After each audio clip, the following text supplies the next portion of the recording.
Today we're going to talk about Patrick Graham, the Giants' new defensive coordinator, coming over from the Dolphins. He had previous ties with the Giants as well, even the Patriots, I believe. So we're going to go over some 2019 film. That's really the only thing I can go off of. I mean, I'm sure Brian Flores, who is a defensive coach, had a lot of input on the defense as well, but the 2019 Dolphins film is the only thing I can get that can really show us what Patrick Graham is about. And it was a pretty interesting philosophy. A lot of man defense. We'll go over his tendencies, like how often did they blitz, how often were they in zone, how often were they in man, where did that rank amongst the rest of the NFL. So we'll get into all that stuff, and towards the end of the video, we'll get into some actual film and break that down. So I hope you guys enjoy this video. Let me know in the comments if you're excited about the Patrick Graham defense. Do you think he'll be successful? And all that type of stuff. So with that being said, let's get into it. So here were some of my observations. I went back and watched the final 3 games of the Dolphins season because that's when they started to play better. So I figured that'd be a good thing to go off of. So he doesn't rely on a specific scheme. He actually went over this in an interview as well when he first joined the Giants. I think it's on like their YouTube page. So I'm sure some of you guys have seen that interview. But they asked him like what type of defense he plays. He pretty much said, I play anything. Like it really doesn't matter. He'll be in a 3-4, 4-3. He'll do like, a 4-2-5. He'll do anything possible depending on the personnel he has, what, down and distance it is and all that type of stuff, and what type of personnel is on the opponent's team as well. So that's pretty interesting. I definitely saw that, during the film review as well. So they had a 31.6% blitz percentage in 2019, which ranked 11th in the NFL. So that is top half of the league. So I guess they are pretty blitz heavy based on his scheme. And he definitely relies on his cornerbacks to play in a lot of man coverage. So they were 4th in the NFL in man coverage snaps last year during the 2019 season. That is according to PFF. I know some of you hate PFF, but that is according to them. And Miami had 242 zone coverage snaps in 2019, which was the 3rd fewest in the NFL. So I guess that's 30th in the NFL. If my math's correct. So yeah, I mean, they do a lot of man defense for sure. I noticed that. I think there's maybe 2 or 3 zone plays out of like the 15 plays we're going to go over. So I saw that for sure. He relies on his cornerbacks and even some safeties, even some linebackers to do their job in man coverage. And if these guys can't cover on the Giants next year, then this system and philosophy probably won't work, but we have to hope that they are able to do that.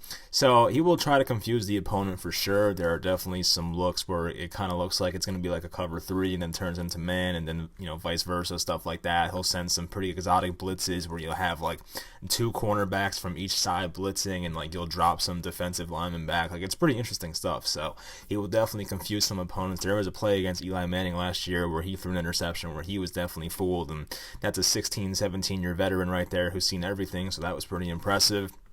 His 2019 Dolphins defense had a tough time getting to the quarterback, so they had a 6.1% hurries on quarterbacks for dropbacks, which was last in 2019. So I understand it's probably due to personnel.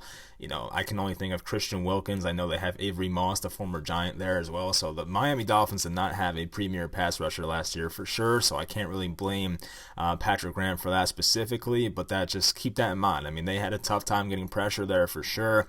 They were towards the bottom of the league in sacks, I believe, as well. So, that's something to look out for sure. But, I mean, at the end of the day, if the man coverage is working on the back end, then that will result into more sacks. And if they can scheme up their sacks correctly, then that'll work as well. I think the Giants have a more talented defense than the Dolphins did last year, especially with Xavier Howard missing a lot of time and Minkah Fitzpatrick getting traded after like 1 or 2 games. So they basically did not have their best players in the secondary last year, so that definitely hurt them for sure. So I do think the talent here is a lot better, which will bode well for him. But at the end of the day, they did have a lot of problems getting to the quarterback, which once again could happen in New York because the Giants, as we know, don't have a premier alpha pass rusher. So it is what it is. That is something to look out for. But yeah, that's pretty much it. So let's get into the film analysis now. So here's the game against the Patriots, Week 17. This is a 3rd and 1 play. They have James White in the backfield, which would lead you to believe they're probably passing the ball here. They have 4 receivers out wide, so you're probably thinking this is a pass play. They actually give them a run play, and they rely on a N'Keal Harry chip block to basically, seal off the left side here. That did not work. The Dolphins blew this play up very nicely, as you can see.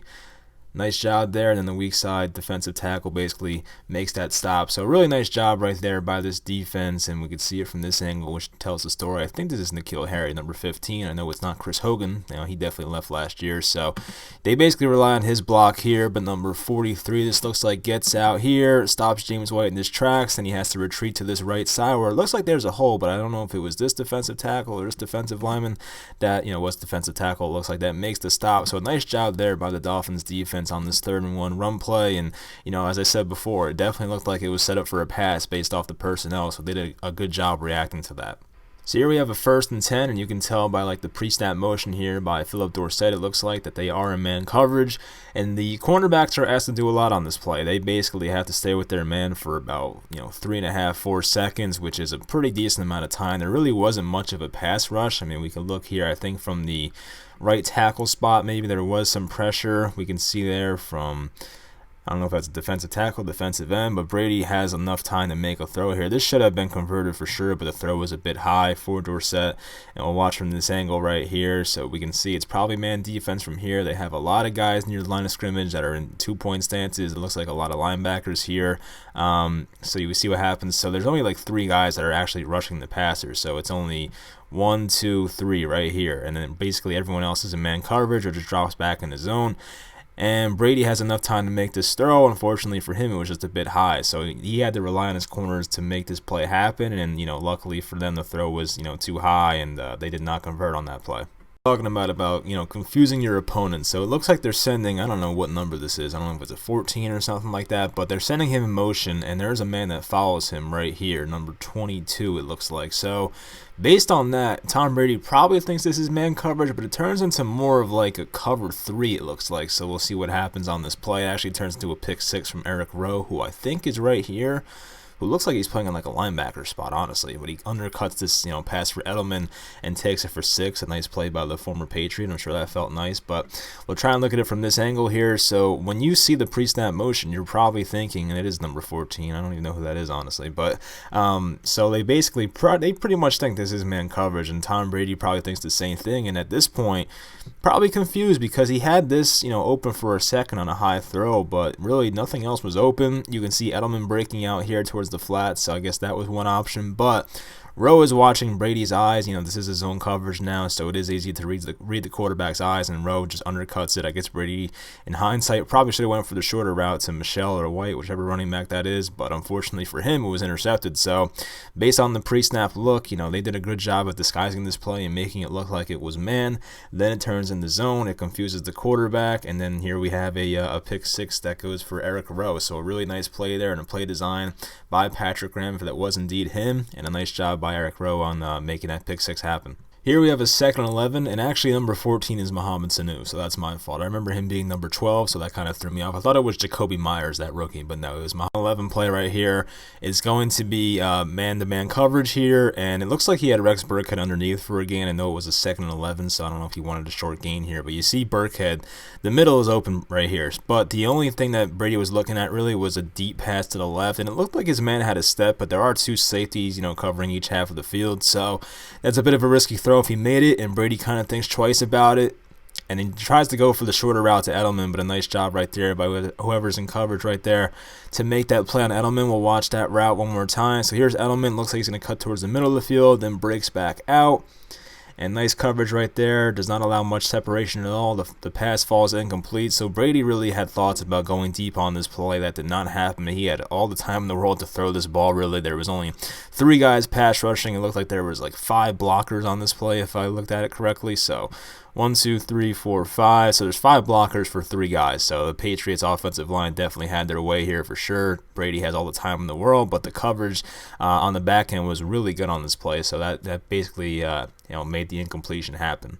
So here we have a 2nd and 8 here for the Bengals offense, and this actually results in a rare sack for this Dolphins defense. So there's only like 2 receivers going out for passes on this play. I think Joe Mixon goes out eventually, and one of the tight ends releases eventually, but at first they were blocking, so really only 2 receivers for Dalton to look at first, and one of these interior defensive linemen end up getting this sack on this play. You see him right there. He got to Dalton pretty quickly, but the coverage from the cornerbacks is really good. So we'll watch right here on the bottom of the screen. This coverage was phenomenal. There's really not much separation at all. Maybe could have made a throw right there, which, could have had Tyler Boyd, it looks like, over the middle, but still, that's a tough throw to make. And then this, I guess, I don't know if that's a tight end or whatever, but he had I don't know if it's Alex Erickson maybe. No, looks like 80 something. That might be a tight end, but he had no separation as well right here on top of the screen, so that's a tough throw to make if you're Dalton. But you watch from this angle, it looks like the offensive line was shifting to the right, and I guess there was some miscommunication with the center and the right guard because number 92, or I guess it is 92, has a pretty much wide open lane. All he has to do is just touch the right guard and just go right by him. So I think there was some miscommunication there for sure. I think the center was supposed to pick him up because it seems like the rest of the offensive line is shifting to the right, but I'm not sure exactly what happened with this communication here. So something went wrong, and the Bengals take a sack on this play. But a nice job right there by the Dolphins, especially their cornerbacks on this play, looking back at this angle to really stick with their men, and basically no one was open. The only thing that was possible here was a Joe Mixon dump off, which probably would have went for like maybe 1 yard or probably no gain at all. So a really nice job there by the Dolphins defense on that play. So here's a 2nd and 6, and this is actually another sack for the Dolphins defense, I believe. So Eric Rowe makes a phenomenal play. This is man defense, and we can see here, I think Tyler Boyd it was, who I don't know where Tyler Boyd is actually. I guess he's right here in the slot. He gets knocked down by this linebacker, and then Eric Rowe makes a really smart play happen right here. I don't know if you guys can see this or not, so we'll just slow it down real quick. So basically, Tyler Boyd is guarded right here by Eric Rowe. Tyler Boyd gets knocked down to the ground by this linebacker. I guess that's within 5 yards. That's kind of iffy, but still, he knocks him down right there. As you can see, Tyler Boyd gets knocked down. Eric Rowe sees it. Alex Erickson right here is going to break off for a corner route, and his man kind of gets caught behind. But Eric Rowe does the smart thing and picks up this guy's man right here. He sticks with him now, so now Dalton can't make this deep throw. By the time he looks downfield, there's already pressure on him anyway. So this was a great job of just making things happen by Rowe, and then the of course defensive line getting over there. I did not record the other angle, but we'll see right here. So it looks like this guy right here gets the sack. We'll see what type of pressure he produces. There are 4 guys attacking the quarterback here. I think that is Christian Wilkins, actually, 94. So nice job by him to get into the backfield. Dalton, as I said, he's looking for this route right here for Erickson because he realized, like, oh, his man's way behind. But here's Eric Rowe in perfect position to make this interception happen if he does release the ball. So he probably realized, I probably shouldn't throw this ball, and it just basically had to take a sack for it. So great job by Rowe, Christian Wilkins, and everyone making that play happen. So here's the game against the Giants. I think this was week 15. This was Eli Manning's last game, I believe it was, and he got the win, so good for Eli. 16 here. So this is a very interesting defense, and I want to see if you guys can point this out as well. Let's just look at the personnel. I'll show it from the other angle, actually, so I'll just let this play it first. But they're going to do a cover 3 here because, there's 4 guys underneath as well. There's really no point in having man-to-man defense right here. So basically 4 underneath guys, 1, 2, 3, 4, and then you have the cover 3, the corners, and they're covering the thirds of the back end here. So the first down markers right here. I guess the only logical throw that could have been made was right here to Shepard, it looks like, but Eli by this point is basically swallowed up for a sack. But I want to show you guys the personnel on the field and why I think Patrick Graham's defense is really interesting, because if you look at it from here is Christian Wilkins, number 94, once again. You would think that these are probably defensive linemen right here, but all of these guys are linebackers. 1 linebacker, 2 linebackers, 3 linebackers, 4 linebackers, and then you have a safety. I don't know if this is a corner or another safety. There is only 1 true defensive lineman on the field here, and it is a 3rd and 16. So you know what? You want to have your athletic guys on the field here because there's a lot of room to work with. So there's a very interesting just personnel grouping right here. And we might see this from Patrick Graham with the Giants. I would not be surprised on like a 3rd and 16 play if they want to have 3 safeties on the field. They want to put Julian Love, Jabril Peppers, and Xavier McKinney out there, and maybe have a guy like Dalvin Tomlinson or Dexter Lawrence sit and only keep like Leonard Williams out there. So I could definitely see the Giants doing something like this next year. In this situation on a 3rd and 16, maybe you throw out Leonard Williams to play right here over the center, and then maybe you throw like Lorenzo Carter here, maybe you throw O'Shane Zimenez here, maybe you throw who else would there be? Lorenzo, I already said Lorenzo Carter. Kyler Fackrell right here. So, there could be a situation where that happens, where you get your outside linebackers. I mean, this outside linebacker would be out of position, obviously, but get your guys that are good at getting to the quarterback in on a 3rd and 16, and that's exactly what happened. So, there's a bit of a stunt going on there as well. I didn't really point that one out, but we can see here there's a stunt going on where number 47 comes inside and attacks Will Hernandez's gap, and that's basically what happens. And then, Nate Solder is kind of just standing there doing nothing at the end of it. it, which is no surprise, but then we see a linebacker right here getting this sack on Eli. So a really interesting play based on the personnel and everything that happened right there. It was a cover 3, and I think the personnel grouping was just, phenomenal on this play to make this play happen. So here's a 1st and 10 play. This is actually a zone call, which is kind of rare for this Patrick Graham defense from what we've seen so far.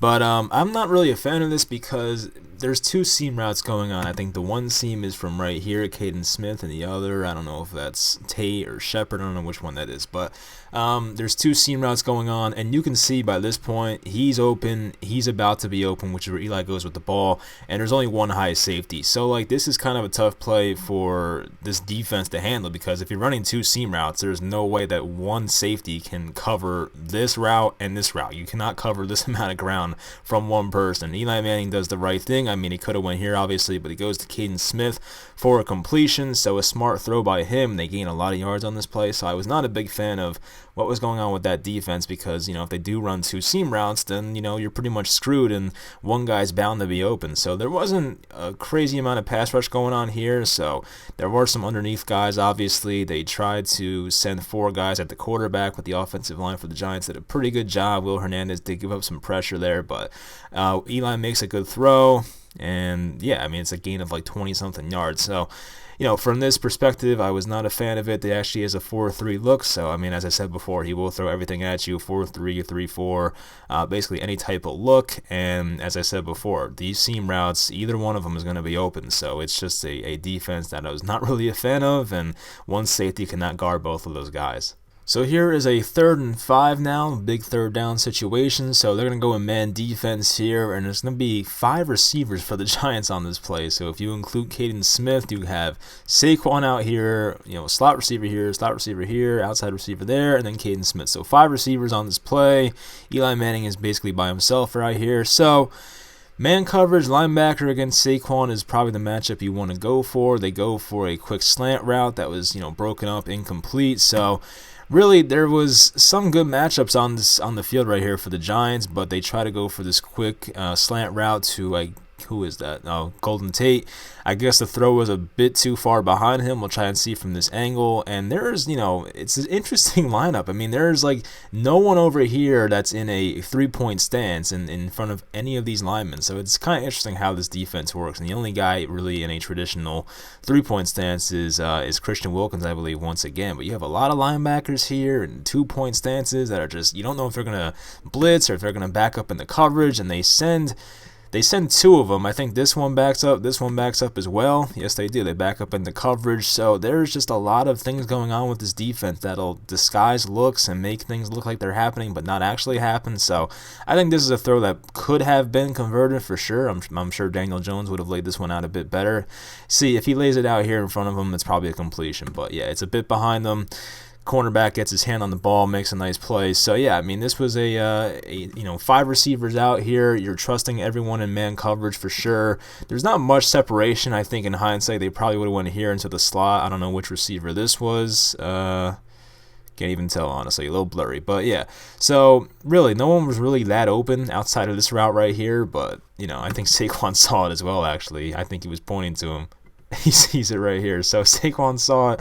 Unfortunately, Eli didn't see it. The ball was out by then anyway, but still, I'm sure he could have waited and made that throw. But yeah, good job by the defense there in man coverage, and throw was a bit behind them, but it is what it is. So here's a 1st and 10. This is actually the Golden Tate touchdown where he kind of bobbled it to himself. There's a 4-3 look here from the Dolphins defense. This turns into zone. I believe it's a cover 3 if I remember correctly. So there's going to be an opening right about here. Right here is where the opening is going to be. You see this linebacker is going to play underneath, or cornerback. I don't know what it is. But we have 4 underneath guys. Then you have the cornerbacks playing in the outer third. Then you have one safety in the middle. So this part of the field is going to be open for sure. And that's where Golden Tate's route is going to go. Eli Manning kind of has to lead him inside a bit, which he does with the throw. This cornerback right here nearly makes a play and intercepts this ball. Unfortunately, unfortunately, that does not happen. The safety over pursues, and there's a touchdown for the Giants. I guess that flag was on the Dolphins because I remember this touchdown stood. So, yeah, I mean, there were some underneath routes for sure. Saquon underneath here. You had, I guess, tight end, Caden Smith, I guess it was. I don't think anyone was playing at this point, so I guess Caden Smith was underneath as well. But the big play right here was Golden Tate. He had to lead him inside. It was a good throw. But once again, if you're doing a cover 3 like this and you have 4 guys underneath, you're probably going to have an open area in the middle of the field, probably 20 yards downfield. So that's the one downside to it. They find Golden Tate. Maybe a bit of luck was involved right there, but still the Giants made that play happen, and they get a touchdown on it.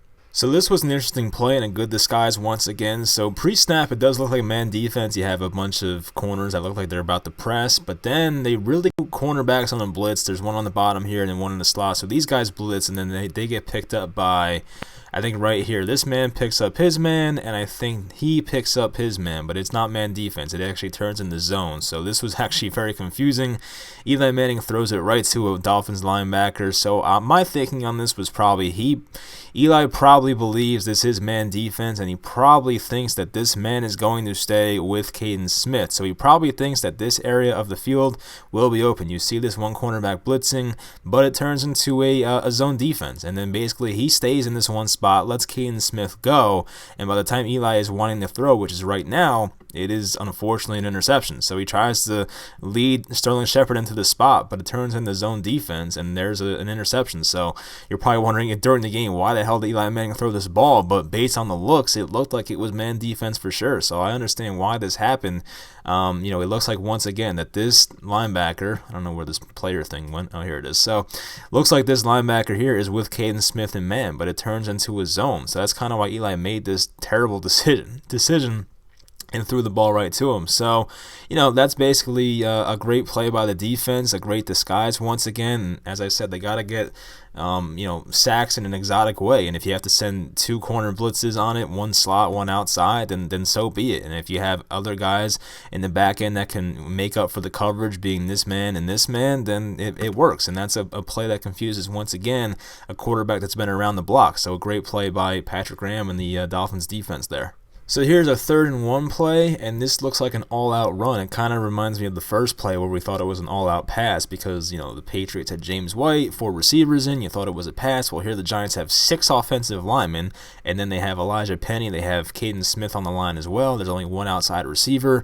So it looks like this is a run all the way, but the Dolphins defense does a great job of just improvising here and making up for this. And, there's man coverage here, which is phenomenal. The man coverage here is really good. Elijah Penny, I guess you can say, was open at one point, but this could have been batted down by this linebacker here. So really nobody was open on this play. Eli Manning tries to go to the right at first, hoping that Caden Smith would be open or Elijah Penny.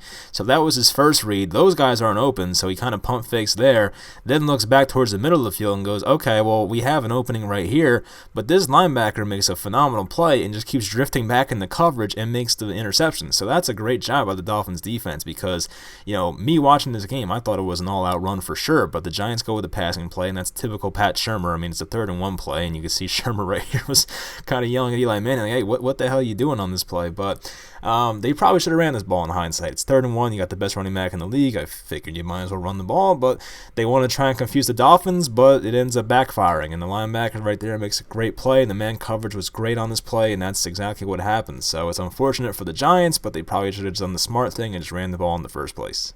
So that will do it for this video. I hope you guys enjoyed. It really comes down to the Giants in coverage. Can they cover in man? Because if they can't, then this defense will probably be a disaster. But if they can cover in man, then we can see, the upside of this, and it creates a lot of turnovers.